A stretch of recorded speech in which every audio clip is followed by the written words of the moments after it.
Kurnool VRN badminton అకాడమీలో last 4 weeks నుంచి ఈ కేబీపీఎల్ కాంపిటీషన్స్ జరుగుతూ ఉన్నాయి.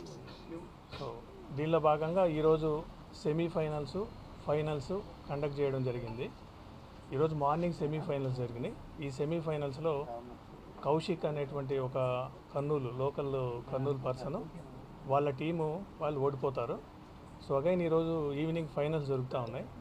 ఈ ఫైనల్స్ జరిగే టైంలో అరౌండ్ 7:15 ఆర్ 7:30 ఆ టైంలో ఈ కౌశిక్ అనే ఇతను ఒక లైసెన్స్డ్ వెపన్ ఉంది ఈయన దగ్గర, .32 రివాల్వర్. ఆయనకి లైసెన్స్ ఉంది, ఆ లైసెన్స్ కూడా ఇన్ ఫోర్స్ ఉంది.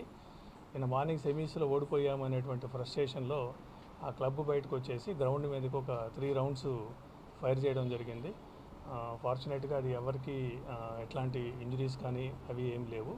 దీనికి సంబంధించి ఆల్రెడీ ఈ పర్టికులర్ ఈ కౌశిక్ ఎవరైతే ఉన్నారో ఆయన మా కస్టడీలో ఉన్నారు.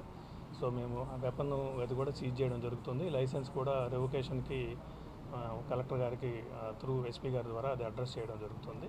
ఇంకా ఫర్దర్ డీటెయిల్స్ అన్నీ కూడా మేము ఇన్వెస్టిగేట్ చేస్తూ ఉన్నాం. ఇన్వెస్టిగేట్ చేసి ఫుల్ ప్రాపర్గా కేసు ఇన్వెస్టిగేట్ చేయడం జరుగుతుంది.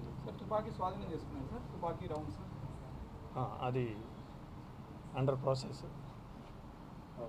For self protection. అది ఇప్పుడు లాంగ్ బ్యాక్ ఇష్యూ చేసి ఉన్నారు. సెల్ఫ్ ప్రొటెక్షన్ కోసం ఆయనకి లైసెన్స్ ఇష్యూ చేస్తుంది. కౌశిక్ ప్రొఫెషన్ ఏంటి సార్? ఆయన రియల్ ఎస్టేట్ చేస్తారు. గొడవ కారణాలు ఏంటని తెలుస్తున్నారు? ఇక్కడ గొడవ ఏం లేదు. ఆయన జస్ట్ సెమీస్లో ఓడిపోయారని చెప్పి ఆ ఫ్రస్ట్రేషన్లోనే గ్రౌండ్ మీద కాల్చడం జరిగింది. అక్కడ యాజ్ ఆఫ్ నౌ ఇప్పటి వరకు ఉన్నటువంటి ఇన్ఫర్మేషన్ ప్రకారం అక్కడ గొడవ జరగడం కానీ వేరే స్కఫుల్ జరగడం కానీ అట్లాంటిది ఏమీ లేదు. ఆల్రెడీ బ్యాడ్మింటన్లో గొడవ చేశాడు అని అతను బయటకు పంపించారు అని చెప్పేసి ఆల్రెడీ అది ఎగ్జామిన్ చేస్తాం. యాజ్ ఆఫ్ నౌ అయితే మాకున్న ఇన్ఫర్మేషన్ ప్రకారం అట్లాంటి ఏం లేదు. అది ఆ యాంగిల్లో కూడా వెరిఫై చేస్తాం. ఈయన మెంబర్ ఆ ఫ్రాంచైజీలో ఈయన ఒక మెంబర్, అనన్య ఫ్రాంచైజీని అందులో ఈయన ఒక మెంబర్.